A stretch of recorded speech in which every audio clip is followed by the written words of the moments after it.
കുറച്ച് ദിവസങ്ങൾക്ക് മുമ്പാണ് ഇതേ കണക്കുണ്ടെങ്കിൽ രേണു സുധിക്ക് ക്യാൻസർ എന്നുള്ളൊരു കാര്യം വെളിയിൽ വന്നിട്ടുണ്ടായിരുന്നത്.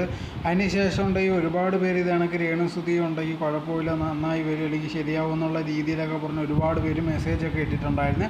അത് കഴിഞ്ഞതിന് ശേഷം രേണു സുധി തന്നെ ചാനലിലുണ്ടെങ്കിൽ ഇതിനെക്കുറിച്ചുള്ള കാര്യങ്ങളൊക്കെ പറഞ്ഞിട്ടുണ്ടായിരുന്നു. ഇനി വേണം കീമോയ്ക്ക് വേണ്ടി പോകാൻ, പിന്നെ തൻ്റെ സഹോദരി ഉണ്ടെങ്കിൽ എപ്പോഴും തൻ്റെ കൂടെ ഉണ്ട്, അതുകൊണ്ട് തന്നെ തനിക്ക് ഒരു പ്രശ്നവും ഇല്ല, ഒരു കാര്യങ്ങളും ഇല്ലെന്നുള്ള രീതിയിലൊക്കെ ആയിരുന്നു രേണു പറഞ്ഞിട്ടുണ്ടായിരുന്നത്. അതേ സമയത്തുണ്ടെങ്കിൽ ഒരു കാര്യം കൂടി പറഞ്ഞിട്ടുണ്ടായിരുന്നു, ഇതേ കണക്കുണ്ടെങ്കിൽ കിച്ചു എന്നെ വിളിച്ചിട്ടില്ല എന്നുള്ള രീതിയിൽ. സാധാ രീതിയിൽ നോക്കിക്കഴിഞ്ഞാൽ ഇതിനകത്തുള്ള പ്രശ്നങ്ങളും കാര്യങ്ങളും വരുമ്പോഴത്തേക്ക് കിച്ചു വിളിക്കേണ്ടതാണ്. ഒരുപാട് പേര് അല്ലാതെയും തന്നെ വിളിച്ച് ഇതേ കണക്കുണ്ടെങ്കിൽ ഒരു കുഴപ്പവും വരത്തില്ല, നല്ല രീതിയിൽ വരും എന്നുള്ള രീതിയിലൊക്കെ പറഞ്ഞിട്ടുണ്ടായിരുന്നു. പക്ഷേ കിച്ചു അങ്ങനത്തെ ഉള്ള ഒരു കാര്യവും പറഞ്ഞിട്ടില്ല. ഞാനുണ്ടെങ്കിൽ അവനെ ഒരുപാട് നാളായിട്ട് നോക്കിയതല്ലേ, എൻ്റെ സ്വന്തം മോനെ പോലെയാണ് ഞാൻ അവനെ വളർത്തിയത്, എന്നിട്ട് പോലും ഉണ്ടെങ്കിൽ ഒന്നും തിരിഞ്ഞ് നോക്കിയിട്ടില്ല.